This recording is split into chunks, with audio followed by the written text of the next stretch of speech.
pinnacle of human perfection.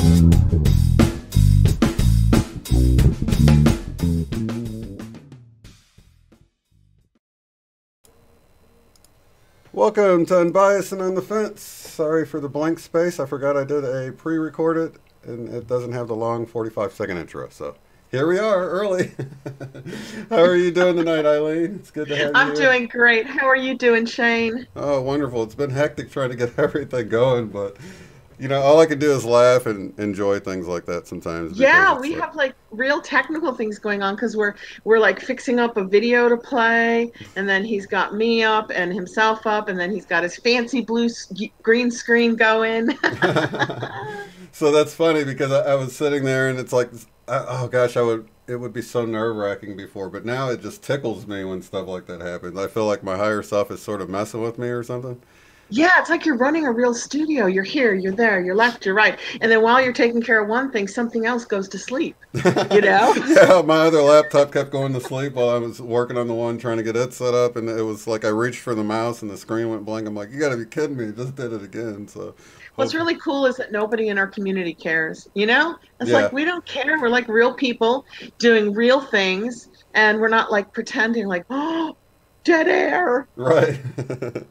Yeah, it's better that it happened before instead of after. That's for sure. That's true. But remember, I'm in a time warp.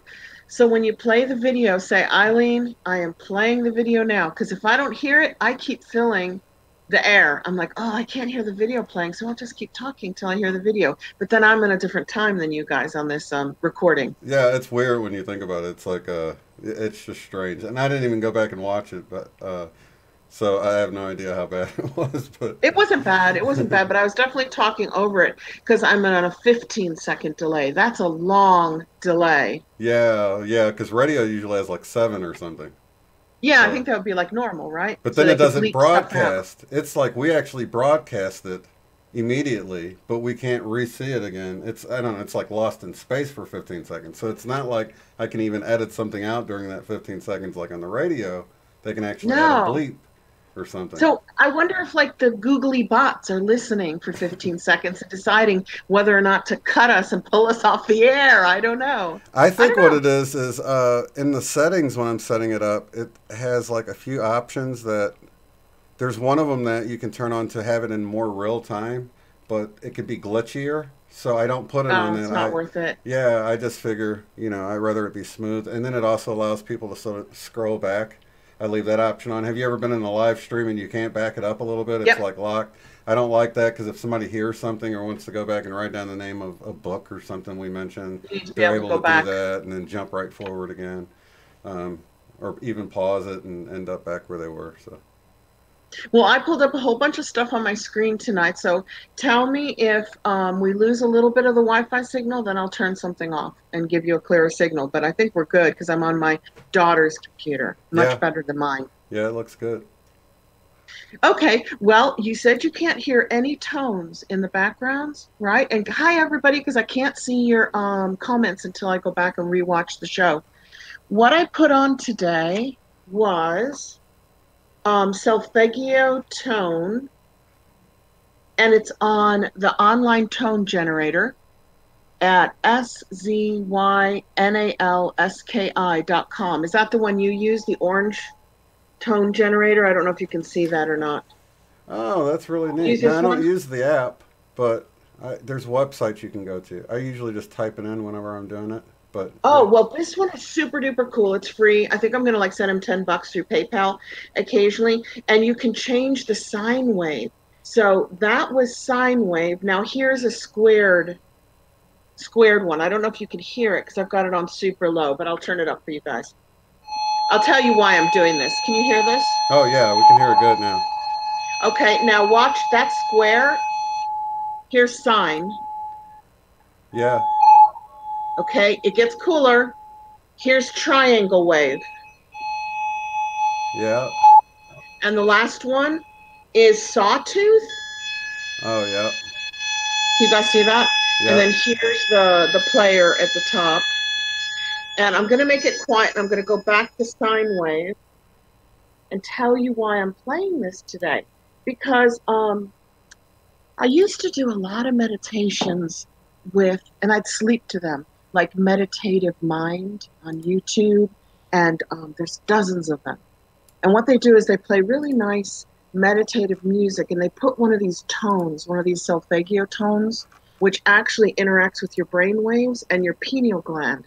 And they will put that underneath, so you barely hear it. But then these YouTube channels started getting bigger and bigger and bigger. And then I noticed YouTube was heavily promoting them.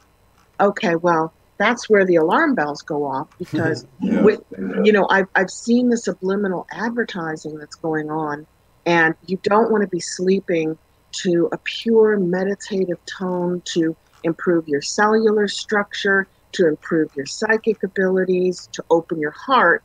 And really, they're putting in something else that's doing the exact opposite. So I thought, I better figure this out, how to do it myself. Shane sent me a tone when we got a tone under one of our meditations. So I just put into a website search. I use DuckDuckGo now. I put online tone generator, and that one came up. And you can literally play any tone at any level in any combination, square, triangle, sine, or sawtooth. And I'm going to read you what these tones do for you, which you guys can look up if I find it, right? There it is. Can you guys still see me? Because I can't see me now, or Shane. Yep. Are we good? Okay. So, according to the accepted information, Solfeggio tone 174 hertz relieves pain and stress. So you could like pop that onto your phone and clean your house, or you could put it on while you're driving right before like an important meeting or something. The tone 285 hertz heals tissues and organs. 396 is one of my favorites. Now this says it eliminates fear, but a lot of people play 396 hertz as an angelic tone. 417 hertz is another common one. It wipes out negativity. So if you're feeling down and you're feeling muzzy and you're feeling anxious, you know, 417 hertz would be good to listen to in the background while you do other things. 528 hertz is another really popular one on these subliminal music channels, and it repairs DNA. It brings positive transformation. 639 hertz brings love and compassion in your life and opens up your heart frequencies. 741 hertz detoxifies the cells and the organs. Now I'm playing in the background tonight. I don't know if you can still hear it now. I'm playing 852 hertz. It awakens intuition and it raises the energy at the cellular level. And the last one that's really, really popular, although there's a whole bunch that you can come up with if you research it, is 963 hertz, and that connects you to your higher self. Now, what's interesting is if you do numerology on these numbers, they all add up to a 3, a 6, or a 9, which is really, really important. Vortex math. Vortex math and Tesla math. Yeah. So tonight I'm playing in the background because we're going to do a live meditation for Global Peace Day tomorrow. And Ronnie from Florida contacted me and said, last week, before we even knew it was Global Peace Day tomorrow, Ronnie, you said, could you please do a world peace meditation with Ho'oponopono, the ancient kahuna prayer, which I'm definitely going to do. And then somebody contacted Shane this week in the loads and loads and loads of emails that you got and said, can we do another connection to New Earth, right? Right, yeah. It could have been a comment. I can't remember where it came in at, but yeah. Yeah, there's so many comments. Basically, the ascension that we're all waiting for, the shift, you know, so to help us into New Earth. Gotcha. So I think we can maybe combine those two. We'll see, because they kind of go their own way, but I'm sure we can put those two together. So tonight, they will happen together for sure. Well, we know that we'll have the world peace along with the ascension for sure, because they go hand in hand. So they do. And tonight I'm playing in the background on my phone 852 hertz of awakening intuition and raising the energy at the cellular level, because Shane and I were chatting earlier today just on Hangouts getting ready for tonight's show. And boy, oh boy, I am sleeping like crazy. And I think Lori Lothian mentioned it on her last video as well, that people are getting tired and cranky. Yeah. Yeah, and I've been having sort of the opposite problem. It's like I have a hard time sleeping at night. It's like I want to stay up, and then it'll be like 5 in the morning. I'll force myself to go to sleep just because I don't want to sleep the whole day away. Um, but I'm still But then do sleeping you about sleep eight. during the day? Are you like really knackered during the day and just take a cat nap? No, I usually sleep for a full 8 or around 8. This is just the last week or so. I'll get the full 8 in, and then I'm up. But I feel like I've been in surgery. My sleep is really deep. And I'm like, what the heck? Yeah, knuckle dragging to the coffee machine. I have been sleeping so weird, and it's not menopause because I'm over those hot flashes. I'm really, kind of in a good physical place right now, and an emotional one as well. And I'm falling asleep absolutely knocked out at 8 p.m. I think I'll sleep for an hour. I sleep for 4 hours, wake up at midnight, bushy tailed, wide eyed, ready to start my day. And it's midnight. And then by 4 a.m., I'm thinking, I need to go to bed or I'm never going to get up tomorrow, Yeah, and see the morning. totally. And we were talking about this earlier. I don't know if this is happening to anybody. I know we've had these weird time anomalies happening and things like that. But Mm. I was talking to you earlier in Hangouts that when I was thinking back to last week's video with our guest on, it seemed like at least 2 weeks ago. I'm like, was that really last week? Gosh, it seemed like a long time since we had that show with those two, your friends from Colorado. I, Oh, yeah, Gail and Hogue. Gregory Hogue, the Yeah, Metaforms okay, people. thanks, because I was thinking Hogue, but I couldn't remember their first name. Gal, yeah, they're both G's. So, yeah, So if you study psychology of time, the normal stuff, not the really cool stuff, it says if you feel like it's been ages since you saw someone or ages since you did something, that means you've been super, super, super busy in between. mm, And it feels in your mind like that should have been a 2 week period of activity or a 3 week period of activity. So you've been like super busy. And we were talking that maybe not while we're awake. Maybe our dream time is getting super active right now. Anybody think that? Like you're waking up really tired because you've been so busy while you were sleeping, learning stuff, going places, doing things. yeah, totally. Matter of fact, I've been going through so much information. I think that could be what it is because I've probably upped my information intake by 2 times in the last week. Just so Just much coming reading. out and so much, yeah, the reading and I finished those 2 books again and then just looking into all sorts of stuff and with the sun and looking at all that footage. It takes a while to go through all that footage to find that one little frame in there that Oh yeah, it's kind nobody of a catches. brain drain because Yeah, you're concentrating. You're concentrating while you're reading. You're concentrating while you're looking at footage. And that's like running on a treadmill. Your mind is running on a treadmill, even if you're sitting down. yeah. Speaking of which, I got a book for you guys today. This is called Future Memory. And it's by that lady, PMH Atwater, that I told you guys about many, many times because of my near death experience. And she studied 4,000 cases and tried to figure out what the commonalities would be. Hmm. Well, she's got like a dozen books on Amazon, and I was flipping through them, and it said Future Memory, published in 1999. And I thought, wait a minute, is that about the Mandela effect? And I'm telling you, I'm only like 30 pages into it, and it definitely relates to the Mandela effect. But she didn't know there was a Mandela effect when she wrote this, 1999. I love Is that. it okay if I just read something from it? Yeah, please do. Can This you is put it more in the awesome. center because the edges are cut off of the? There you go. Perfect. How's that? Is that good? Yeah. PMH Atwater, Future Memory. There's the whole thing. Okay, this is just from the introduction. And I'm really excited about this book. And it's like 300 pages, but it's big print and it's all paperback, so it's not too expensive. Okay, for space, yeah. Hmm. It's an auxiliary concept that enables us to relate one object to another object. Without space, we could never master chaos. Space is essential for our growth. It seems obvious that if there were absolutely no objects, then space would be totally meaningless. It would be. There'd be nothing. We use space to measure what's between things, like what's between me and Shane. A lot of states. What's between me and you guys right now? So even between, the book and my water. Mm-hmm. Okay, so time's purpose is to relate events to each other, one event to another event.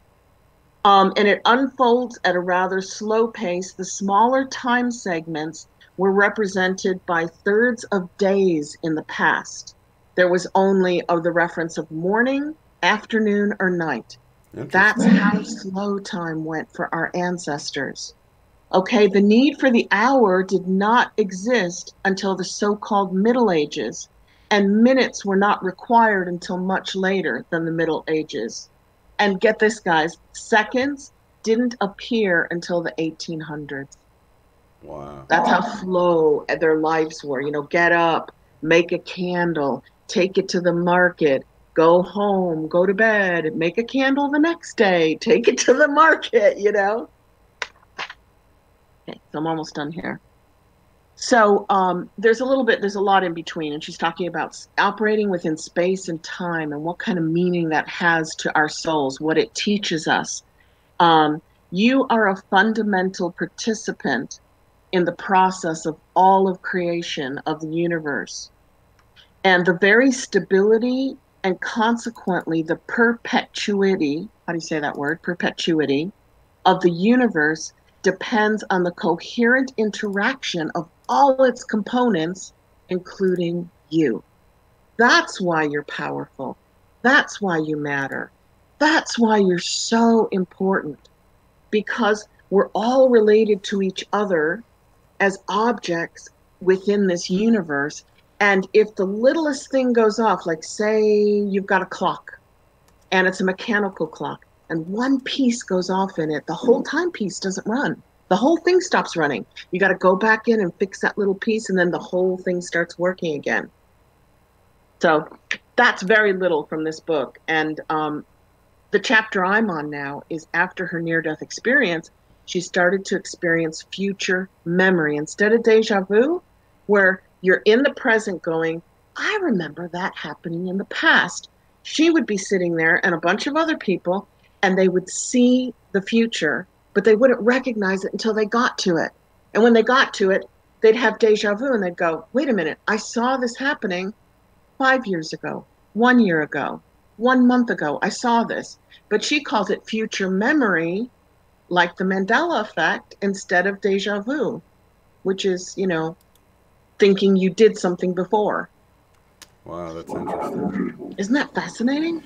Yeah, I imagine time had to just, as we moved into catching the train and then catching planes and then cars and then, the amount of time you need for the light to be green and red and stuff like that. We just sort of moved from not really needing those seconds to slowly needing the smaller and smaller increments. Didn't even have minutes. Didn't even have minutes to the Middle Ages. Holy moly. I know, that's so crazy to imagine, And then you imagine that, just having all the times synced up so perfectly, that's pretty new too. Like, because you go to the next town and the whole town might be off by like 10 minutes, what I mean? Yeah, how about across the world? Oh, yeah, they might definitely be operating on a different time system altogether to yours. Yeah. I don't know. Time is fascinating. Space is fascinating. And it just kind of shows how busy we are, how fast we do things. Imagine living without hours, minutes, and seconds. I mean, I don't wear a watch. Do you? I don't wear a watch. No, not anymore. I used to wear one all the time, but yeah, me too. Not anymore. I just rely on my phone or computer time or car time. Since I stopped wearing a watch, my internal clock works better. I can kind of guess what time it is at any point of day or night. I get really close. Yeah, I'm just the opposite with remembering phone numbers. Now you never see people's phone number. You just see their name. So oh, yeah. Never. I have no idea what people's number are.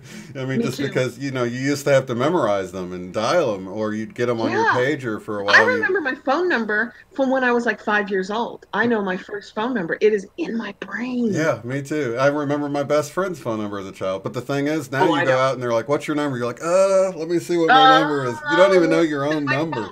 Yeah. And our phones...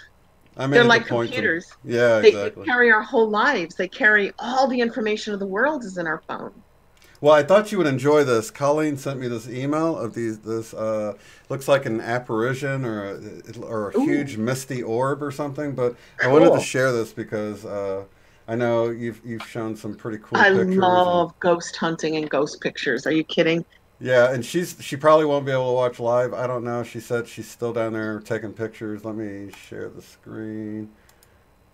That is super cool. I'm going to share here. Okay, so then I will pull up.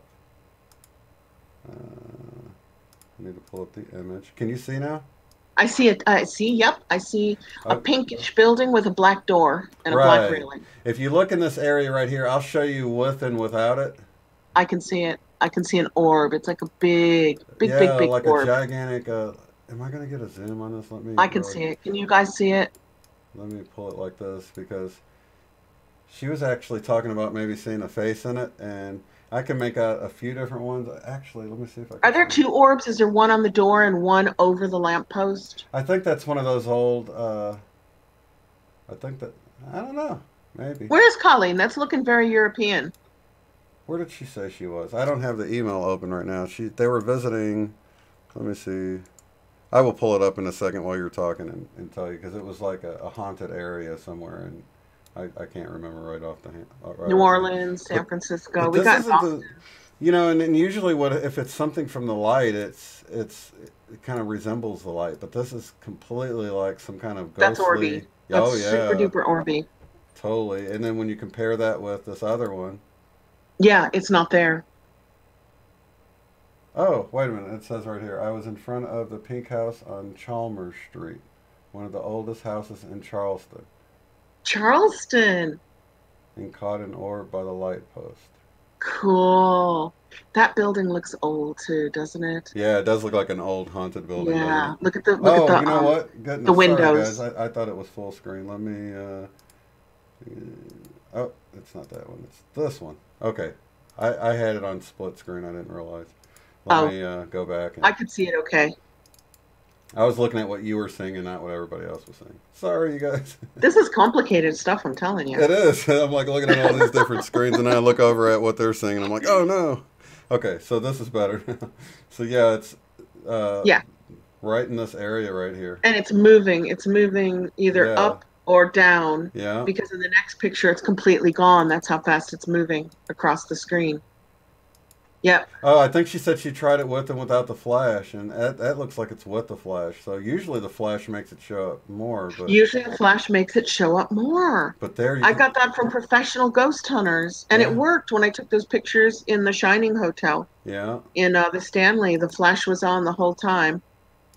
Yeah, I don't know strange. why plasma shows up more with flash, but the flash lights it up. Maybe it sets your camera to be more receptive to light when the light comes on or something. It could be something like that, a calibration in the camera. Yeah. Anyway, I just wanted to share that because we've talked about stuff like this before. And everybody show us your ghost pictures. Send your ghost pictures in. They're always fun. And UFO pictures. What did you think of that? I think Dead GPK. Hi, Dead, if you're in the room. Yeah, he's here. I think he sent me the link to the Russian guy who analyzed my video, and he came up with, you know where that little cigar shaped or banner was? Mm-hmm. And we saw a little black point up here. We thought that might be a plane pulling it. He zoomed in on it. It wasn't a plane, and it kept disappearing, coming and going. Yeah. And then there was another dot right there doing the same thing. So he said that was a massive triangle UFO, of which we were just seeing one half of one side. Yeah, that makes sense. That was cool because my daughter and I blew up the pictures and we saw little circles, orbs everywhere. And I did a follow-up video on that one. But that guy really messed around with it and he found all kinds of things above it. Yeah.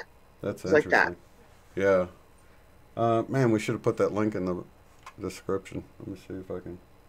I think I sent it to you. Oh, he's here. He could. You said it came from Dad. Dad, you can paste that into the chat if you. Dad, did you give me the link on a comment about a Russian guy dissecting my UFO video? I thought it came from you. It's hard to keep up with everybody, isn't it? Yeah, it is because I get links It's and like, emails and comments. We send things back and forth constantly. and no need to feel bad because I mix my kids up too, so it's not like I love you any less. If you know, it's just like we're all family, and it's like I don't mix up the names I take. I think maybe I have twice. Like just in a quick moment, you got to say a name and you say the wrong kid because it always bothered me when my mom would call me my brother's name or whatever. Our parents always, hi Leslie, if you're in the chat room, our parents always called us the wrong name. I was always Leslie, she was always Eileen, and we just answered to it. My mom would go, Leslie, and I go, what? We got so used to it, we didn't care. That's why I love that joke from Bill Cosby where he talked about he was Jesus and his brother was Damn It. And one time his dad called him Damn It, and he said, I'm Jesus Christ. Oh, Jesus. Oh, damn it. Holy moly. Holy moly. Good times. Yeah, definitely. And that's another example of how full our brains are. We're on constant go, go, go, go, go, go, go, go. From the minute we wake up until we go to sleep. We are just going. Yeah, definitely. It's sort of that whole New York Minute thing that came out, that term. It's like the world's become that, because New York was so fast paced. Yep, the whole world is. The Yeah, whole it's world like is that. a New York Minute. And time is speeding up, for sure. Oh, I think yeah. Dead GPK did something on time. And the best thing I can find about time speeding up is that great year. The precession of the equinox. What are you laughing at? Somebody saying something funny? Ronnie said she called her son by her dog's name. I wouldn't doubt that happening too, I actually called my son my grandson's really name. love them, and because you vice love your versa. dogs and you love your son, and if you mix those two up. Oh gosh, good times, you guys. Yeah, definitely. So you want to talk about the video, and we can play that? Yeah, okay, I can do that. Look, I'm getting very sophisticated now. Oops, wrong one. And I put this link in the description, by the way, you guys. It's unify.org. You'll find it on there. Unify.org. They're really big on Facebook. Yeah, that's where I first found them. Okay, Lynne McTaggart emailed her peeps. We're her peeps. We're doing her Power of 8. Now, it was the whole weekend, but that's okay. We're getting in on it. It's still only Saturday. And it says, my friends at unify.org are setting up a weekend of peace, which will be broadcast on a global streaming broadcast on International Peace Day tomorrow. So we're in time for that, guys. They've asked her to contribute a video, so I guess if you go to unify.org, you might see something from Lynne McTaggart. And Friday was Activism and Decentralized Dance Parties Day. To raise the collective vibration. I'm loving it. Saturday was Radical Acts of Compassion Day in local communities or wherever. It was hashtag wage peace. I like it. And Sunday, guys, tomorrow is Global Synchronized Meditation Day. So I know Shane's going to play a video, and I have to be quiet and not keep filling dead air because I talk over the video then because I can't hear it playing. It's at 12 noon tomorrow, Global Peace Meditation worldwide, 12 noon Pacific time. So I'll be quiet now, Shane, if you want to play that video. Yeah, I was trying to find, it looks like this has all sorts of information to stuff. So you'll just have to go to this website, but let me scroll back up to the video here, and I will... There's a shameless Gaia plug. That was an accident, guys. Okay, I didn't see it. All right, so starting it now.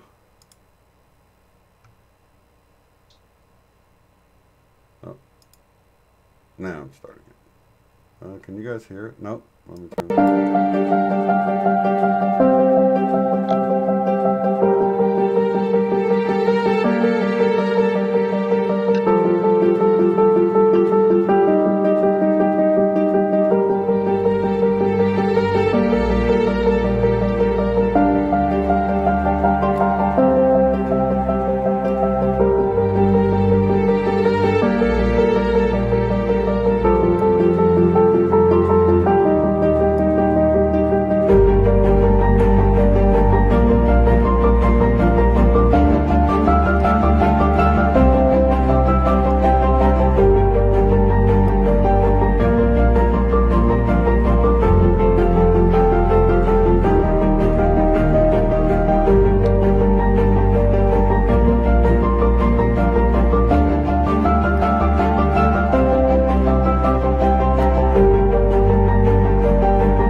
Very nice. And that is it.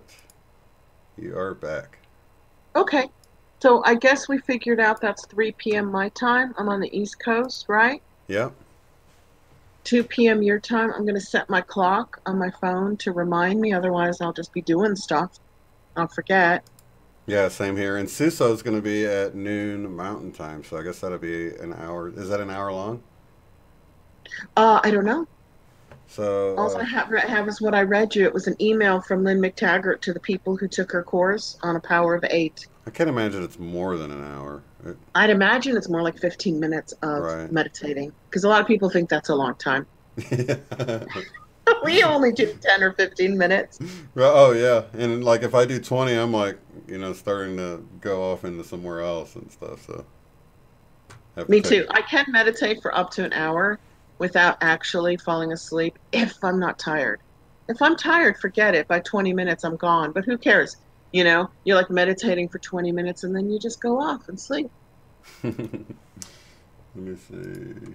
Yeah, so just for everybody to know, Suso, the Mandela Effect channel, Suso, I had him on here not too long ago with his book or whatever, but he's got a live stream tomorrow with a guest, and they're going to be talking all about the Mandela Effect. So cool. I love Suso's videos. I watch them all the time. I just like hanging out with him, like, because they're quite long sometimes, and he changes sceneries. Like, he'll be sitting in his little office, then he'll be in the bar, and then he'll be driving somewhere. And, if you've got a lot of work to do, it's really good to just put on for a couple of hours. You have company, you know? Yeah, it does feel like you're hanging out. He's a great guy, and he says, yeah, this is someone philosophy. He says this is someone who's aware of the Mandela Effect happening, but they're not versed on everything. So I think it's going to be pretty interesting. That'll be interesting. And I want to get his book as soon as our book is published. I didn't want to get his book and read it before we published ours because there could be synchronicities. Do you know what I mean? It's always better to keep them separate until we can say, well, we didn't read yours, and Right, yeah, and I had written my portion before I read his, but it was great, and it was actually, he goes over a lot of the things that that I heard him talk about on his channel, so it was, and more, he fills in some gaps, so it was a really quick read, and it's not a really small book, but I enjoyed it. I can't wait to read it. And none of us own any of this because we're human and we're connected to like the subconscious human mind, which explains why two people will invent something at the same time, come up with the same concept, build pyramids at the same time. We can also connect to the universal mind of our universe. And that's where we get huge inspiration. You know it as a songwriter. You just go into the zone and the song just comes to you. That might not be the human shared conscious collective. That might be the universal life collective where all life can tap into it. Yeah, and that book by Dolores Cannon, Keepers of the Garden, that I've mentioned a few times, I went back and finished the end of that, but she goes into how they will introduce an idea, and I think we've even talked about that, how like if you get this idea for an invention and you don't do anything about it, then you'll notice someone else does, and you're like, how did we both get that idea? And they say a lot of times they will inspire us, these higher keepers of the garden, as she talks about, like at the same time they'll just drop it into human consciousness. grabs it, and how the what do you call the Washington Monument is actually like an antenna. They talk about how it's transmitting, and the person who designed it, it was just an idea they had in their head, but really it's sending information about, it's in Washington, and they can kind of keep track of the whole world, as far as population and things that's going on, because Washington's a hub, all the obelisks were made of granite, and they were supposed to work as antenna. Yeah. So we just think it's this beautiful thing, and that even the person who designed it feels like, they just kind of came up with this idea from their mind, but really it was inspired by these higher dimensional beings that wanted to be able to connect to us through that as an antenna or whatever. But that leads me to the other book, Keepers of the Garden. Now, Sherry Wild is going to be on Wednesday. I'm so excited about that. Awesome. Now, she's a contactee, and her story is awesome, and, you can tune in on Wednesday to hear about that. But she's also, when I was emailing back and forth, she said we were talking about the times, and we found a time that would work before she had to go to her Course in Miracles class or meeting or something that she mentioned. I was like, Course in Miracles, I've heard you talk about that. Can you sort of... Yeah, a lot. First of all, I think I've seen Sherry Wild speak at events like Contact in the Desert when they Yeah. upload them onto YouTube. I think I've seen a lot of her. Yeah. She's when she speaks, she's so believable because she's so down to earth, Yeah. you know. And she did a lot of research on contactees, didn't she? And she got to government people, didn't she? In her books, isn't that like her thing? She gets like government people to spill the beans. No, she actually, well, unless that's the part I read a while back. No, it was mainly the government part of it was, when she sort of woke up to the fact that it was happening, they came to her area. I think it was more like a MUFON type organization came to the area because there was Okay. like a high level of Investigating. yeah, and they were asking people, are they missing time and stuff like that, and she wasn't really interested in even going to it, but her friend talked her into it because there was this instance where she was supposed to go shopping with her. It showed up 2 hours late and was missing a block of time and everything, and then she goes into hypnosis. One of the videos I watched, she actually had Dolores Cannon introduced her to come out and speak because it was about hypnosis and how I might have seen that. I might have seen Right. that one as and, well. and with I think Contact in the Desert or MUFON or I I've saw watched a few. that too. Yeah, I've seen her in a few different ones, and then of course the book I came across it by accident because I had to use up credits for when you get Audible and you forget to cancel your free trial membership and they charge you, but then you I get like did. this. I know, $15. Yeah, and then they I get- canceled it. And then they give you this credit to use to keep you from canceling know. it. So I know. so I got her book popped up as a suggested read from because I had gotten like a David Wilcock. But you have to be real careful about which books you get in audio form because David Wilcock, I think you want the actual text because it's so scientific. You want to be able to go back and read it and maybe even highlight things and because it's more scientific. But It's with more hers, of like a textbook, yeah. yeah, hers was perfect as an audio book. It would be good as a text. What book was too, it called? The Forgotten Promise. The Forgotten Promise. Okay. It's got a cool And looking what UFO. day are you going to have her on? What day is she Wednesday. scheduled? Okay, and is it like 2 o'clock? like 2 your time? Yeah. Okay, 2 Eastern. all right. Well, A Course in Miracles. I'm telling you, since I've been playing this 852 Solfeggio tone, am I saying it right? That's how it's sounds spelled. good to me. Okay. Since I've been playing that, I've been having synchronicity after synchronicity after synchronicity, and it's getting to the point where I'm feeling really psychic. I always felt a little psychic, but I'm like, holy moly. I mean, it's mundane things that I'm predicting. It's not like, earth-shattering things, but it's constant confirmations of my ability to know something and then see it happen a day later, an hour later, whatever, on silly stuff. And I think it's tied to the 852 tone that I've been playing because that's what it's designed to do. It's designed to raise your pineal gland, to open your pineal gland. That's the 852 one. I was thinking that was the higher self one. I knew that was up pretty high. No, that's the 956, I think. Oh, okay. I have it written down somewhere. So the 852 works, that works on the higher, connecting you to higher source, which is really important. But I'm just opening up my third eye, and it gives you cellular energy because I also wanted some cellular oomph because of all that sleeping and downloads and dream space activities. So I thought, my sister's been telling me for years now, because I explain a lot of A Course in Miracles to her. Because maybe she doesn't have time to read the whole book. It's like 1,400 pages. And it's tiny, tiny print on that paper that you can see through. And the textbook, I love A Course in Miracles, but the textbook that Helen, Schumann, I think her last name was, something like that, wrote is incredibly off-putting to some people because it's like climbing a mountain to get through the textbook, which is like 1,200 of those pages. But when you get through it, at the end of it, there's a workbook where you do 1 page a day for 365 days for 1 year. And that is easy to do, easy to absorb, assimilate, and appreciate. And at the end of that workbook, you get the teacher's guide, which again is about, I'd say, a 3 to 4 month course to get through it.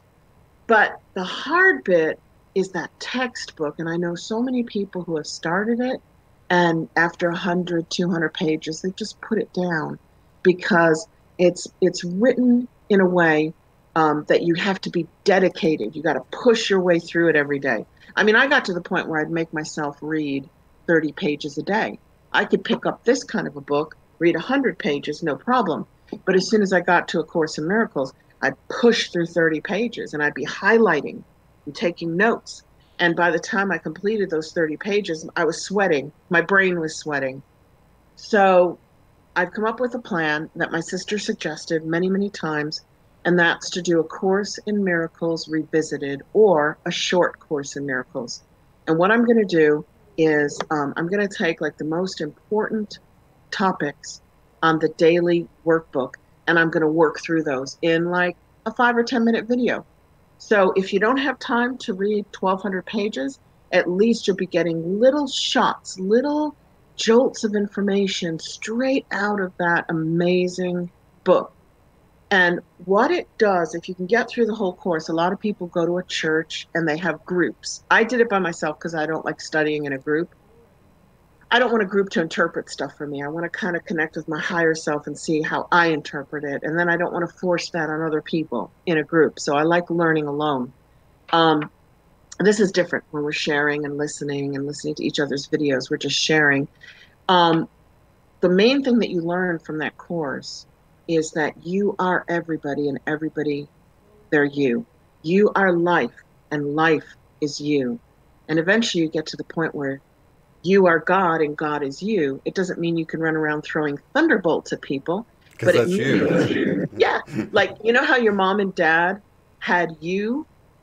Are you in any way connected to your mom and dad? Of course you are. You've got their DNA. Well, God had you, made you in a similar way, and you're connected to God. You're not completely separated from God as God's creation. So that's what A Course in Miracle does. And it emphasizes forgiveness, forgiveness, forgiveness, forgive everybody, forgive yourself. Love, love, love, forgiveness. That's it. The whole course is about love and forgiveness. So coming out of mainstream media, I was very angry at humanity for being so aggressive and so stupid with, you know, GMOs and the treatment of animals. And by the time I finished A Course in Miracles, like 2 years later, I loved humanity. They were children. They were doing the best they could. They didn't know everything.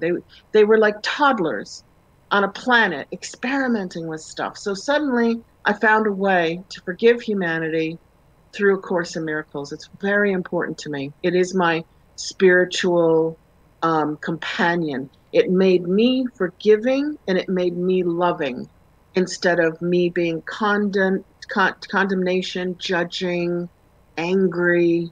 You know, I got rid of that most of the time. Yeah, I find that if I have like a little instance of that where you just feel like, why aren't they seeing this or something like that, you can shift it into, thank God I see this. You know what I mean? Yeah. Thank God that I see this clearly, you know, and not in a way like you're superior to anyone else, No. but just in No. the fact that, you know, be thankful that you do see it and hope that they'll see whatever it is, you know. But they will. If you see it, you're putting it into the shared human consciousness, so they're going to see it. And when you Every judge thought them, you have. it's and when you judge them, it's like you're being blind because someone else that isn't judgmental looks at you and like, thank God I see how he's treating them and judging them, and that I don't judge people like that. So you can keep shifting your perspective back further and further until you realize that we're all one. All the way to source. Yeah, and we're all trying to figure this out, and that, you know, we're just in different spots on our path, but, you know, ultimately we don't want to judge someone for where they are, just love them where they're at, you know? Yeah, like whenever I get really judgmental of humanity, I had a couple of nursery schools. I imagine Earth as a nursery school, and in it are all these fabulous cakes and candies and toys and games, and a couple of, you know, submachine guns and atomic bombs as well. And then you open the door and like a million toddlers run in. Oh my God, would you get mad at them for grabbing all the candy for themselves and not sharing and saying, that's my candy and that's my toy? Right. And oi, you know, here's a bomb, here's a gun. Toddlers don't know how to share yet. They have to learn that. They have to learn how to share, and they have to learn how to give. And they do. They do eventually. Yeah, and that's so strange because you can see the state of the world, just like you're saying, when you see little kids running around playing cowboys and Indians, or running around and making a makeshift gun out of a broom or whatever, and they're, you know, and it's like, there was a scene in, I think it was Terminator or whatever, when they were showing the kids acting like they were shooting each other, and it was like, is there even any hope for humanity? It's just in our blood to just want to go shoot people and be violent. It seems at times. It's kind of, yeah, it's kind of a immaturity. We're an immature species, and that's okay. Mm. Because then it sounds like, oh, you're so judgmental, you're so mature. But I don't mean it that way, because I'm human. We're all human. We're all immature. Mm. We all, boy, as soon as we stop focusing about ourselves and we start focusing on others, it opens up a whole new world, a whole new way of being. Mm-hmm. Totally. Which is what we do here, which is a perfect transition. It's after 9 o'clock into our group live meditation where we power ourselves up with good feelings, we ground ourselves, we protect ourselves in a bubble of light, and then we give our love to the world. Yeah. So Ronnie from Florida, is it Ronnie from or Ronnie in? I think Ronnie it's N. Ronnie in Florida. Mm-hmm. Asked me last week, she said, could you do Ho'oponopono for world peace? And hey, Ronnie, it's World Peace Day tomorrow. So you were psychically tuned in a big way. And then somebody asked Shane if we could do something on getting to New Earth. So we'll try to do them both for sure. That's all right. So should we try to do them both? Yeah. Okay. So I have to get the right one or I disconnect myself entirely, which is why I do this slowly. There we go. Video only. So let me just get something here. It's a sacred geometry metaform. It's one that we showed last week with the Fibonacci sequence. Okay. God, I feel like we haven't done a live meditation together as a group in like months, and we only skipped 1 week so that Gail and Gregory could share a meditation with us. But it feels like ages.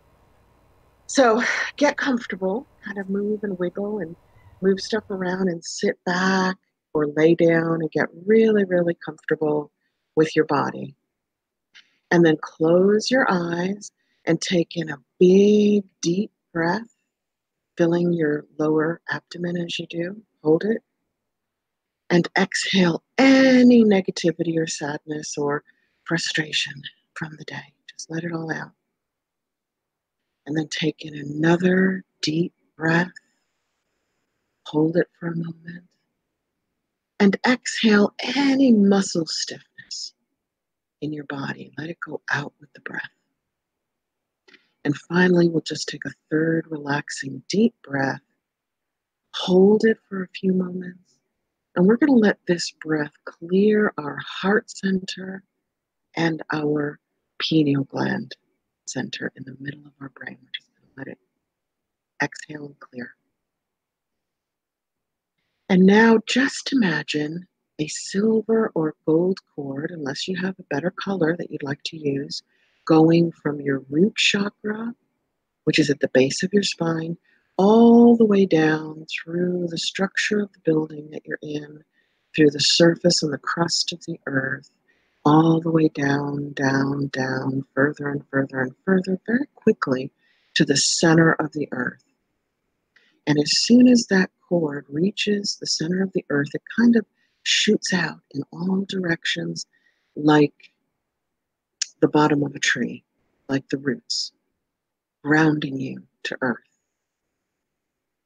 And now, as we take gentle, soft breaths in, we're going to imagine that we're breathing in through our hearts and exhaling out of our hearts.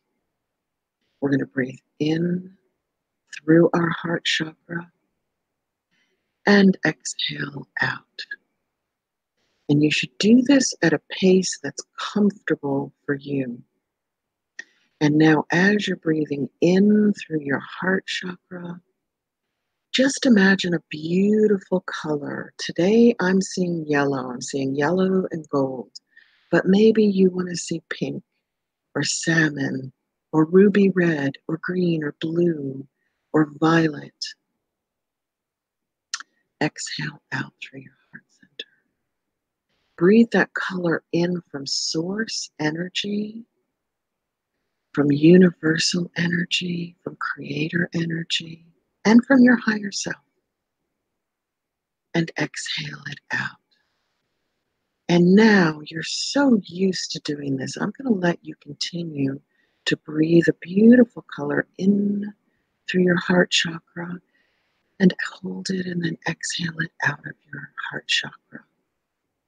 And this time, while we're breathing in these beautiful healing, clearing colors, we're going to imagine that we're breathing in love and we're exhaling out peace. We're breathing in forgiveness and we're exhaling out love. And we're breathing in love and we're exhaling out forgiveness. And we're breathing in peace and we're exhaling out love. Continue to breathe love in through your heart chakra and send peace out of your heart chakra. While you imagine a beautiful, clear, sparkling, bright bubble of light enclosing your entire body. And it's filling now with gold and yellow, and it's also filling with greens and purples.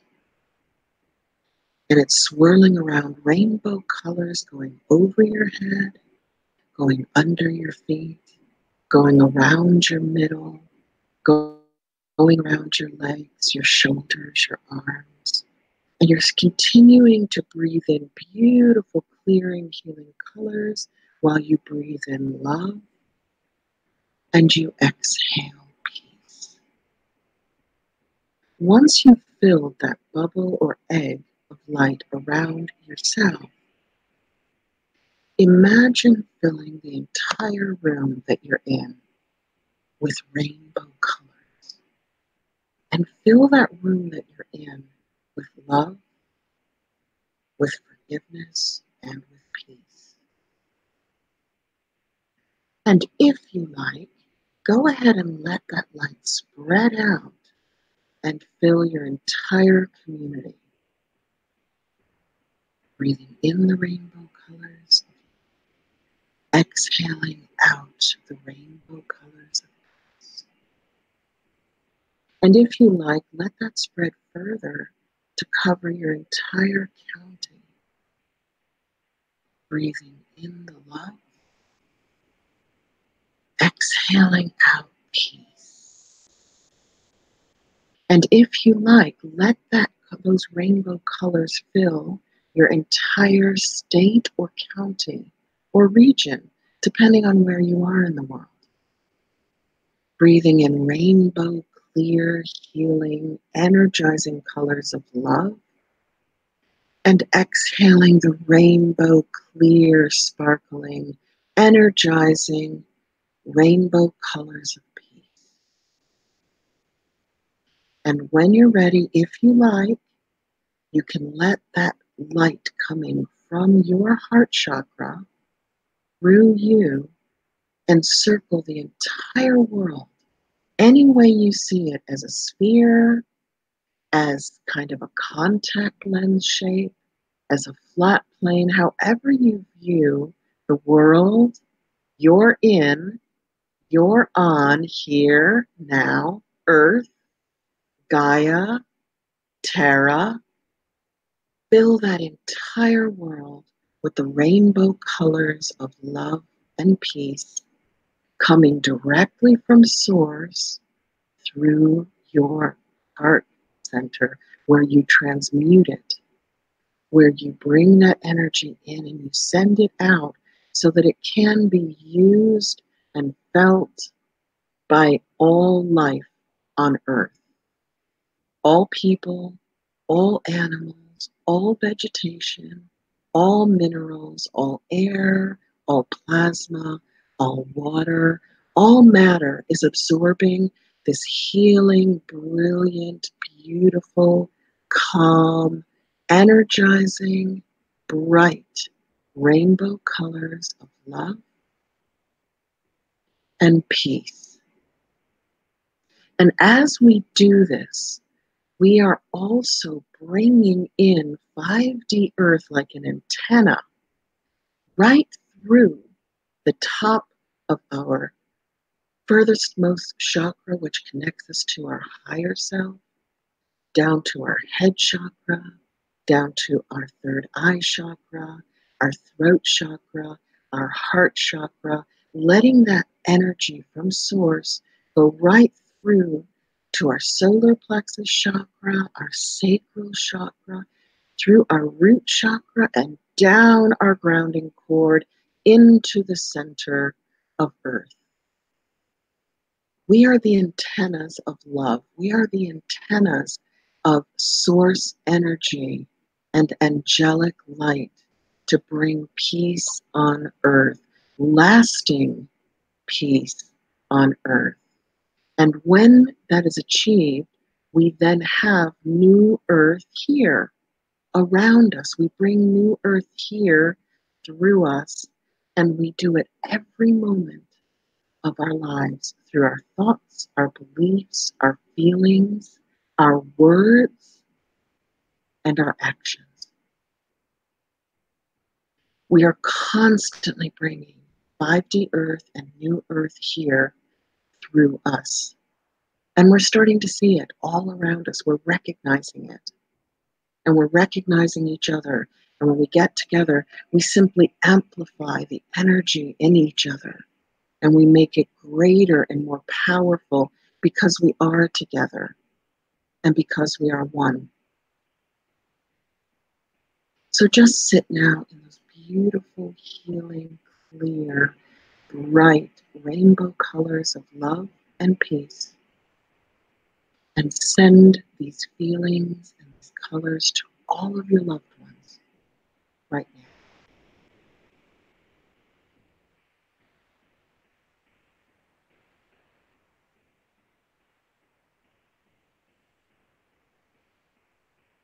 And when you're ready, let your grounding cord go back into the earth where it just disappears. And start to kind of move around, shift your neck and your head. Bring yourself down into your lower chakras, your root, your sacral, and your solar plexus, your red, your orange, and your yellow. So you can be very grounded and very present. And if you feel a little bit dizzy when you open your eyes, go get a nice glass of water. That will help also ground you and bring you back into matter, into Earth zone.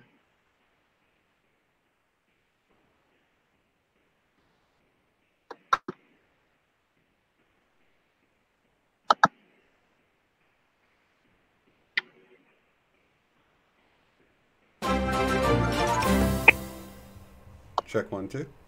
That was super scary because when I opened my eyes, my screen was black. Oh, no. It's like, why would you be there this whole show? And then I close my eyes and I do the meditation. I wake up and there's nothing. And I thought, oh my God, the power went off. I disappeared like 10 minutes ago. I've been talking to myself. Oh my gosh. I didn't realize that I didn't have my sound going through the mic, so I kept coughing. I kept muting the mic and coughing, but only you could hear it, and I didn't realize that until the end. I couldn't hear it. I couldn't hear you cough. No, I mean earlier, right before the meditation. Oh, I don't care. That doesn't bother me. Okay. So I switched it. Real people doing real things right here on Right. YouTube. That's awesome. So yeah, I love it. I love that we're coming together and we got this core of people that are changing the world. Just a small group of people changing the world. It's mind-blowing when you really think of the power, because I heard that it only takes like 30, I think it was like 32 people, the doubling effect, because the way you combine, how the Bible says something like one person can set 1,000 angels to flight and two people 10,000 angels, and And when you think of that doubling effect, like, I think somebody had asked me this question. This is mind blowing if you haven't heard this before. And it was like, if someone said they'll give you $1,000,000 for a month, or they'll give you $1 and double it every day. I've heard this. For a month, which one would you take? And most people jump on the million. Right. But if you took the dollar, you'd be like a trillionaire by the end of the month or something crazy, right? Yeah. I think it's like 8 million or something. I can't remember. It depends if you start with $2 or $1 because it doubles so much when you get, one day. Yeah. Yeah. Once you get up to 100,000 and you start doubling that, whew. Yeah. Well, I read somewhere, and I don't know where. Did you read this? That some people have the energy to influence 10 people, and some people have the heart energy to influence 100,000 people. And you don't even have to be on YouTube. And you don't even have to be meditating, but your energy is like just zooming out, in and out of your chakras. And I thought, we really are the 144,000. Maybe that's a symbolic number. Maybe we're 300,000. Maybe we're 1,000,000. Right. But I think the Mandela affected community, I know this sounds very, very egotistical. I think the Mandela affected community, which is seeing matter differently and which is consciously expanding their awareness, are the 144,000 here to wake up the rest of the humanity. Yeah, and it's more like brothers and sisters, not really like a superior. Yeah. In a way. It's just that we're here to help out others that are equal. They just need, just like if you wake someone else up in your family and you're like, hey, wake up, you got to go to work. It's not that you're better that you had to wake them up. It's just you were awake ahead of time. So yeah, exactly. Different, but not better. Yeah. But kind of like the alarm bell, but not an alarm bell because that sounds negative, but the wake up call, the people waking up people. So I did some research online and looked up Mandela effect to see if any negative articles are out there. There are. Well, they're not that negative, but they're, confabulation, false memory in the UK. The UK newspapers have all the big ones like the Independent and the Times and the Telegraph. They've all run articles on, what is the Mandela effect? Very snooty. Oh, these poor Americans can't remember anything, and they're calling it, a psychic thing, or what is it when you move matter and you're not supposed to be able to, it's not psychic, it's telekinesis, or what else that would make you think it was fabulous, really something from out of this world, like just some superpowers or something. There you go, supernatural. Leave it to the Americans to call bad memory supernatural. And you know what? I spent a year wondering, because I just don't trust my memory, and if it's like my memory or something impossible happening, I'm the type of person that says, I know how faulty memories are, but when sometimes I misremember stuff. Actually, a lot now. Yeah, I'm 57. Totally. And even when a new Mandela effect comes out, if I don't know for sure, I'm like, I don't know. But Can I say something on that? Because I love you, Jen Gems. If you're listening, I love you even if you're not listening. I loved your video that you did the other night, saying, "Hey guys, if we notice something strange and unusual, and then we bring it to everybody's attention, and then we investigate, and we go, well, maybe it's strange and unusual, or maybe it's not, because we're taking the time to investigate it." Don't go running around then and going, nah, you were wrong. Oh my God, how embarrassing. How could you say that was a Mandela effect? The whole point is everything could be a Mandela effect. We should be fearless, and we should be brave, and we should really look at it and investigate it and go, oh, I was wrong on that one. Or, hey, maybe I'm still right on that one. Maybe, we haven't fully investigated it. You know what I mean? That's the thing with it, man. When there's no proof, because that's how it works. There might not be any shred of residual evidence that your memory is right. So, you can't even discount anything, and it's an individual thing. So someone else it's just... And here's something that gets away from the individualization of memory, which means we can't prove anything. And I'm not going to go long into it, but it's about the money. And a lot of people are noticing that the money says 2013. So I go to my wallet. It's all 2013. I'm like, what the heck? And then you investigate and you find out, yes, they used to change the date. Every time they redesign a bill in America, they did it in 96, 99, 2001, 2003, 2004, 2006, 2009. I've memorized this, and 2013. Okay, And then so 2017, I think, was the newest number. no, but they didn't change the date. Oh, they didn't? That's Okay. that's the point. People are like, oh, that's not a Mandela effect because they didn't change the design, therefore they didn't put a new date down. But I got to ask you, I recall a lot of changes of designs from 2013 to 2018, but they've never changed the date. Why would they change the date on the bills every 2 to 3 years maximum and then suddenly stop in 2013? So yes, these people doing these videos, they kind of have a valid point. You know, there are still some unanswered questions out there. Because that itself could be a Mandela effect. The fact It that, could. you know, because it seems to me like, you know, maybe it was just coins, but I remembered seeing you would say, Every year oh, coins. it's a 2017 and it's 2017. This is fresh off the press. And I remember Oh. saying that throughout my life. So Yes. just the fact that they only put dates on certain years itself could be the Mandela effect and not so much.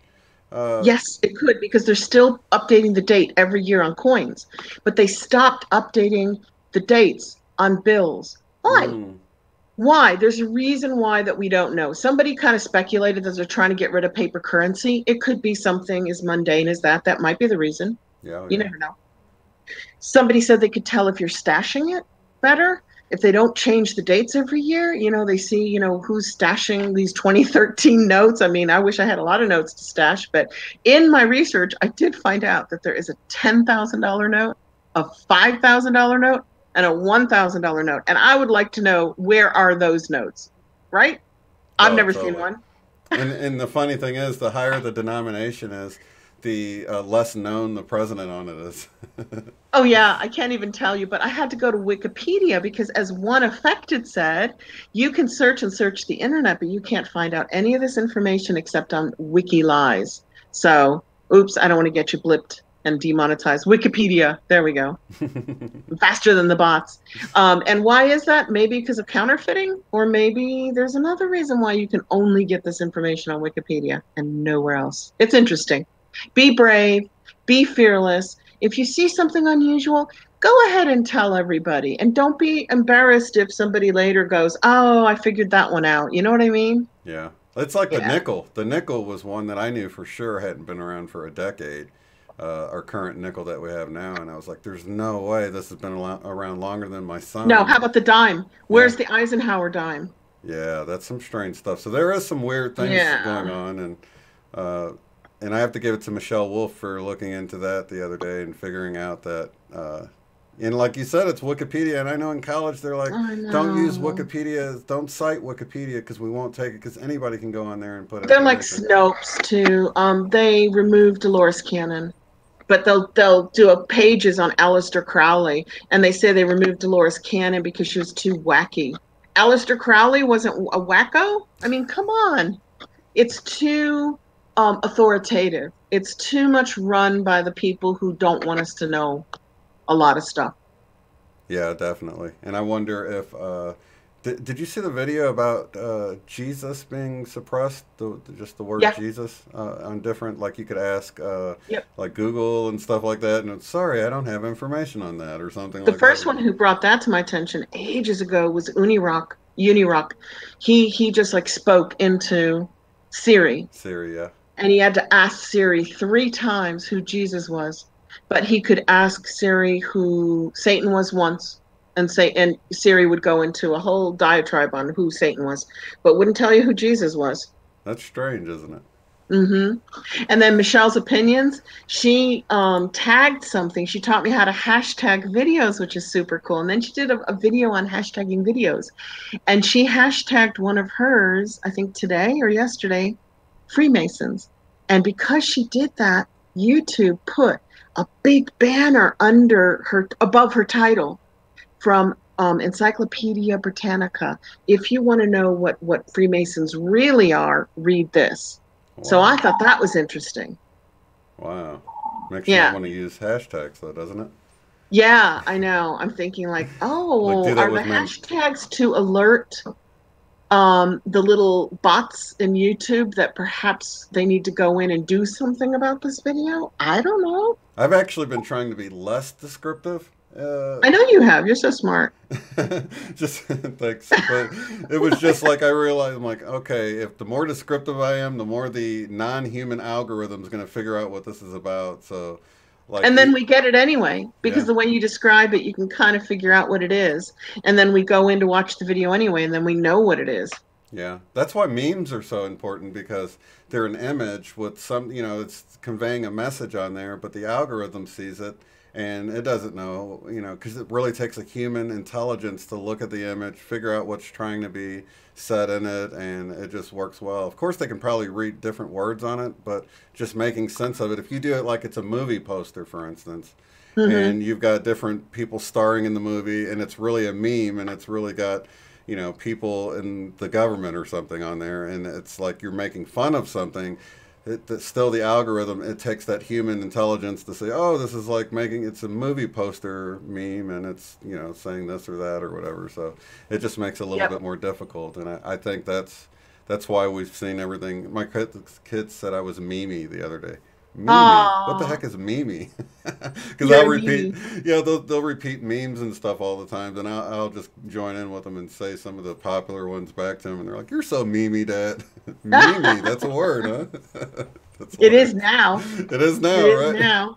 Yeah, I think those are really important because often different groups use symbols and symbology, and we go, oh, yeah, ha, very funny. But they do speak to us. Symbols do speak to us on a subconscious level. Totally. So I think our memes are our way of getting back. We don't own the swastika, we don't own the pyramid and the eye, but hey, we've got memes that we're creating that speak to us, instantly. Yeah. Did it cut out for you guys? It started. I'm broadcasting. It's green, but for some reason my thing started. The little wheel started turning over there. So Oh hopefully it's no, coming what did back. we say? I said a bad word. Oh The no. bots are in here. Uh-oh, I said I the said gut, Freemasonry. and I said government. Ooh, that's just too many. We really do need another platform, guys. But right now, YouTube's huge and we've got each other here. So, Yeah. but we do need another platform. That would be nice. And I've been getting an uptick of people saying that, I didn't get the notification. I guess it's been No. happening the whole time or whatever. But just so you guys know, if I have a live show planned, I do have it on the website, UOTF dot, oh gosh, is it net? UOTF dot net. So, and what it will do is it's right on the homepage. It will actually, show the upcoming. It's actually the calendar I use, my Google Calendar, to schedule my shows. And so it's got our weekly one on there. And of course, if you go there, it's going to be in your time zone for you. So that's the beauty of it. Wherever you open it up, it's going to load it That's the cool. times of your own time zone. And if you go there and you're like, he's not online, it says I should be online. I'm just running late.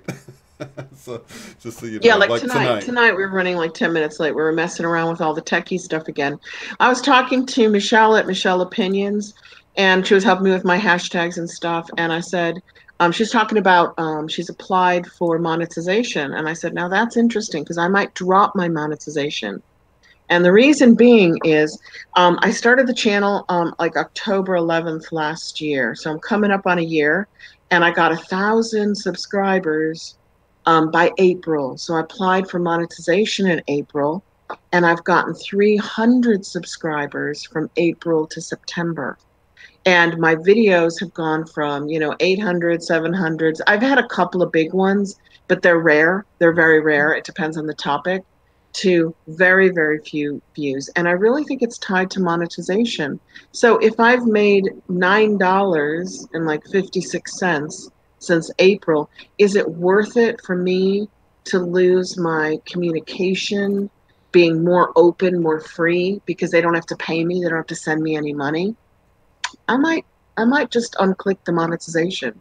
But then I did monetize because, like all of us that are working on this platform, we're trying to get to a point where we can work 100% within the spiritual communication networks and be able to pay the rent and buy food. Those are our major goals. Not to be multimillionaires and buy, 5 houses and a boat and a chalet. We just want to be able to pay the rent, buy the food, take care of our families, and work within spiritual, metaphysical communication. And none of us should feel bad about that, because if you're going to go spend like $15 to see a really crappy, violent movie that feeds people in Hollywood that just churn out more of this, why not spend $5 and feed people who are really trying to spread love, unity, peace, compassion? You know, that's where I want my money to go. So whenever I have the opportunity to buy something in the spiritual network, I do. And yet occasionally you get these remarks of, oh, if it's spiritual, it should be free. You know, oh, we don't pay for any of this. This is free. The world doesn't work that way, because food's not free, and housing's not free, and cars aren't free, and people have to eat and sleep, you know?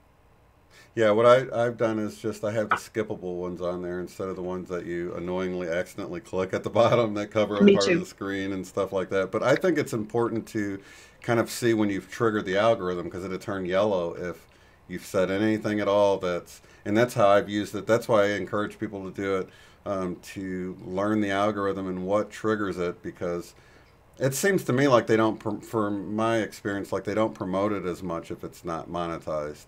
So I try to do the minimum, because they actually make money. They're making more money than we make off of the Oh, monetization. much, much more. Yeah. But I'm wondering if, to not have to pay everybody money, they're reducing the views, the view count, and they're reducing the subscriber numbers. That's what I'm wondering, if it saves them, you know, millions of dollars if they do that. Do you have to watch ads anymore now that you're monetized? Do I have to? Yeah. Do you still have ads when you go around on YouTube? Is there ads on other videos? Yes. And I watch yours, and I watch the people I subscribe to. I watch the whole ad all the time, because it'll send them, what, a penny? Right. Maybe. Yeah. Yeah, it's been like a year and a half. I started in February, and I finally made it to where I'm like right around 300 a month. Oh, good. So that's going to cover your Wi-Fi. Yeah, help with equipment. Yeah, it took about a year to cover the Wi-Fi, where I started getting. But you know, even if you're not up to 100, because they won't even send you a check if you don't make 100. So yeah, you have to make 100. So after 6 months, I would have to go 2 months, and then I'd get $100. You know. I mean, it's in their interest, if you have hundreds of millions of users, right, to downplay how many ads are actually clicked on your channel. Right. And if they save, you know, $100 a month from you times 100 million people, that's like saving $1 billion a month by lessening the statistics, the analytics of how many people actually watched your video, you know, or subscribed. People in our community are having trouble keeping subscribers. It's like a year ago, 6 months ago, you just go up and up and up, and now you go up as much as you lose every single month, so you never really gain. And it's happening to everybody. You know, everybody. I just figured that me being on the fence about stuff, people are just like, yeah, you know what, I don't want to. I like somebody that thinks like I think, and that's what I always figured out. Let me look at what mine is, because it's really bad. Usually. Jason Christopher talked about it. Michelle's Opinions talked about it. It's happening to me. Haven't you really noticed that since March or April, it's really hard to get subscribers? Oh, it's not as bad this month. Usually it's about 50% of what I gain, I lose. But like this last month, I gained 818, and I lost 219. So I have a net gain of 599, it's saying here on the analytics. But it's usually much worse. It's usually like if I gain 800, then I'll lose 400. So. But like 6 months ago and the previous year, wasn't it a lot easier? I didn't watch it. I never was, you know, I would kind of pay attention to how many I went up a little bit, but it never really has been an issue. And that's what my son says. I'm like, son, if subscribers was my main issue, I could grow this channel. I know how to create clickbait and how to follow the trends, but that's not what I'm about. I like our group here because it's more intimate. It's loving people. And, you know, once I did that. It's more effective. And I did that Ariana Grande video, and gosh, I got like 70,000 views on that video, and it was hard to moderate the chat because I don't want to just delete people. I want people to be able to speak their opinion, but so many people were being mean and vicious, and I'm like, I don't want to deal with these hateful people coming in here. I'd rather, you know, title things in a way that I move slowly. People will say, hey, have you checked out this channel? It's more word of mouth, grassroots type of growth. Because those people usually stick around. So I kind of changed up my whole strategy. With Me too. It's more organic growth. It's like the people who join and stay, They're part of the community. They're there for a reason. It's not people, you know, no clickbait. There's one channel that I used to watch that I've unsubscribed from as soon as he got 100,000 views, because it's all end of the world stuff, end of the earth, and biblical end of times. And I'm like, I can see the transition going towards the negative just to get increased clicks. So I did that little experiment, and I had the same video out on the same day, one on a really negative title and one on a really positive title. And the negative titled video got like 600 views in the same time that the positive title got 200. So it was a 3-to-1. And we looked into the search mechanisms on YouTube to see if people were just interested in the negative. So more people clicked on it. And what I found was that the negative video called CERN Blew Up Our World, or Did It, that one showed up in every search on CERN, Mandela effect, you know, anything that you search that had to do with causes of the Mandela effect, my video just popped up on the first page. But the second video with a positive title, which said, "Who owns the Mandela effect?" didn't show up on any search, not a single one. That's interesting. So the analytics got a hold of it and pushed it because the title was negative. A bot pushed it, I think. Yeah. 3-to-1. But I'm not going to start putting out negative titles. I'm just not going to do it. No way. But you know what I've noticed is I think we have help on a different level, because I've had videos pop up that they're probably not. I mean, it's highly manipulable for like some higher powers to say, "I'll make sure your video shows up because this person needs to see it," and it shows up in a synchronistic way for those people, and they find me that way. So I've been trusting our higher power as the promoter of my content instead of so much the titles and trying to do it myself. And that's one of the things I've been getting back to is like when things are out of your hand, you can trust that your higher self handle that. And I get emails all the time. They're like, "I'm so glad I found your channel." And I know, and in my mind, it was just the way I get synchronicities. I showed up for that person. They needed to find our little group here, and I don't have to worry about that. So the right people are finding it instead of having it pushed through a mechanical AI algorithm. And the AI can't stop that from happening. You know, they don't even know it's happening. They can't see it happening. AI can't trump God or source, right? Yeah. Yeah, that's really cool. I'm in the same boat, and I'm the same way. And I'm not going to start, I don't really want to do live streams, so I'm not going to start live streaming every day just to pick up more subscribers. And I'm not going to put like really crazy, scary titles out. No. I did it once as an experiment to see what would happen in the searches. And I could see, I could trail it, I could follow it. And that was really interesting. And my highest viewed video right now is the one I did about the what are they? The slaughter bots video. You know, the one where I showed how. Oh my God! You have so many. How many views? It's like gosh, I want to say it's 135,000 or something. Last I looked. You know, and you know, of course, they still keep promoting that one. So it's like that was done last year or something, late last year. I remember. And I just had a comment on it a few days ago. I'm like, I wonder what this is at now, because I don't really go through and look. You know, it's not important to me like it is for other people. It's like I don't really push the channel, and like that's what I was telling Michelle. Michelle's opinions. I was like, you don't really have to worry about the suppression from YouTube and, you know, counting the viewer counts and all that. I mean, that's a great idea if you want to do that or whatever, but know that you've got a higher source that's taking care of all that for you. It's out of your hands, so I wouldn't try to petition and do things like that. It will be taken care of. In my opinion, it has been for me, and I love our little group we have here. So yeah, me too. My goal was 1,200, and I got to it really quickly, and now it's growing slowly. And you know, once I just put a number in my head, and I just thought that would be a really cool number. 1,200 people. That's like a massive amount of people. Because when I do my videos, I like picture people sitting in my living room when I'm talking, not like, you know, out there in the ether somewhere. You know, and if you put 1,200 people in front of me, holy moly, that's a lot of people. Yeah, it is. And, you know, I'm so glad I grew slowly, because at first I'm like, man, that'd be cool to hit 100.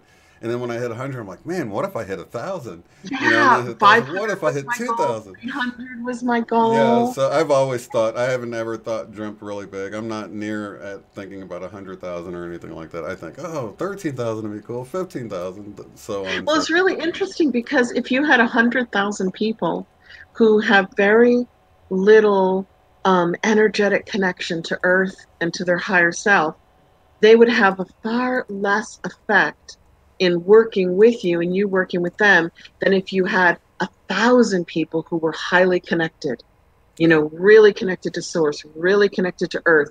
You would get more power and more done with 1,000 people than you would 100,000. So really, it's horses for courses.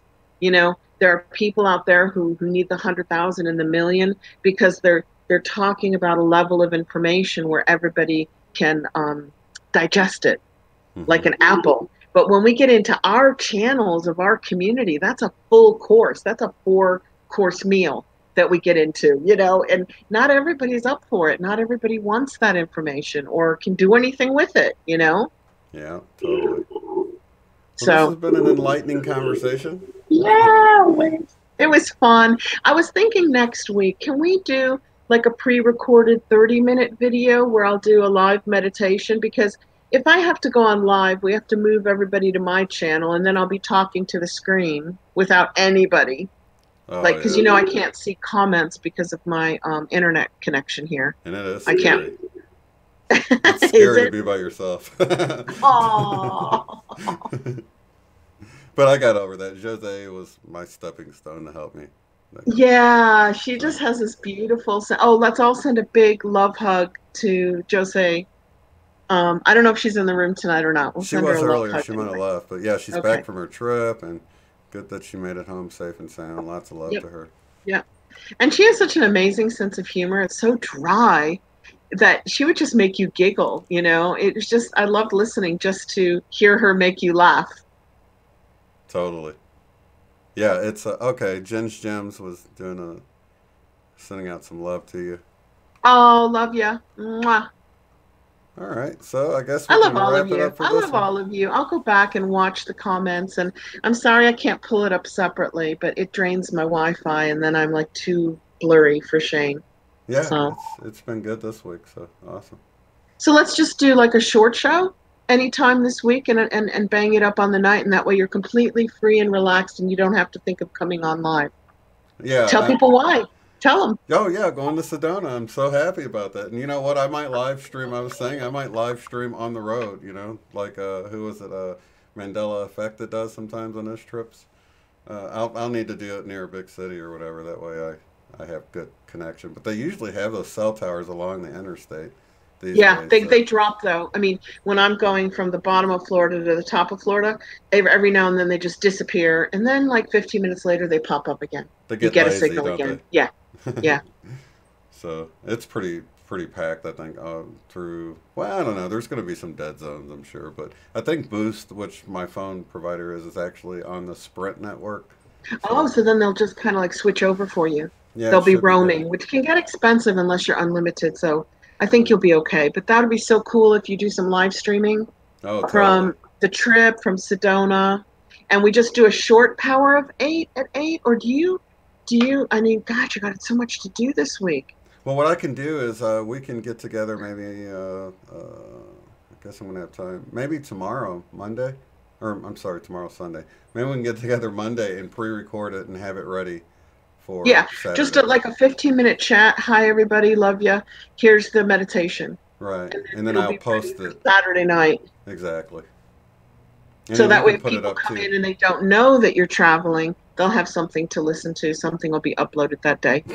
Overprotected. Sprint sucks. I just I got what I know. got, I and know, it's true. It's what I've got too, you oh know. really? But I mean, I didn't have any joy with T-Mobile, and I couldn't afford Verizon and AT&T at that, when I was setting up my phones and my Wi-Fi. So, Yeah, you I get find what that you it depends what part of the country you're in. It seems like get. certain ones are concentrated or have more towers in certain areas. It was like I lived in the area I lived in had more AT&T towers at the Hmm. last place I lived, but now everything's fine here. And when I lived in Missouri, it seemed like they had more Sprint towers. And then, you know, I'd see a tower and I wouldn't have service out in the middle of the country. And I'm like, that's not a Sprint tower. That's a Verizon or something. I don't know. Yeah, I'm finding that Sprint's much better now than it was 5 years ago. Totally. It's really picked up some tower. I think they're sharing. I think they're like sharing with everybody else's towers or something. Yeah, I think so too. And I think Nextel being Sprint probably helped because a lot of businesses use those push to talk, whatever. So. Mm-hmm. All right, so I guess we can wrap this one up. Lots of love and light to everybody in the chat. And so yeah, next week will be a little bit different. I'll be in Sedona. I will still be reporting in and letting you guys know how things are going. That should be lots of fun. I'm looking forward to it. Cool so beans. Excited. I'm so excited too. I can't wait to see some of the live streams and the produced videos that you come back with. Oh yeah, it's going to be nice. I'm going to take my drone with me and try to get some aerial footage of the desert in Sedona. And at Bell Tower, Bell Rock. Get your drone over Bell Rock. Yeah, that should be nice. Yeah, I'm looking Record that vortex. Oh no, I'm so limited. Those drones, the battery runs out in like 15 minutes. So the more you fly, the more you run it down. So I'm going to have to be constantly trying to charge it. You have to be careful with it so it doesn't get lost in a vortex over Bell Towers, Bell Rock somewhere. Oh, yeah. 4K footage, though, should be nice. Cool. That's going to be so much fun. So we'll have something for you guys next Saturday night. Oh, Twin Flame Divine Fire Radio is in here. Can you guys post the link to your new radio show in there? Yeah, I want to see that. I want to catch that as well. Yeah, you know, our guests last week are actually going to have, I hope that's okay to say, their own radio program on the new network or whatever. I don't know if you knew about that. I don't know how I knew. I think Twin Flame, I think you guys put it in the comments last week. Oh, that is so cool because I said to Gregory, and to Gail, you guys know so much about sacred geometry. You know, why haven't we been hearing your voices for decades now? And now they are, thanks to the Twin Flame radio network. Yeah, so definitely post that link in so everybody can connect up with that, and that will be awesome. So That's yeah, you guys cool. they'll be on Sunday too. So a lot going on Sunday. I'll be probably. And don't forget, it's World Peace Meditation, 12 noon Pacific time tomorrow, all over the globe. They do it once a year. Awesome. Well, lots of love and light to everybody. Is there anything else? Yeah, just unify.org for the World Peace Meditation tomorrow. Yeah, and that link is in the description, guys. Just scroll down. It's right under. It's right towards the top. So yeah. Cool beans. All right. Well, we'll see you on the next one, you guys. Have a good one. Bye, everybody. Love you. Peace. Bye-bye. If you'd like to support the work I do, go to paypal.me/UOTF. Thanks.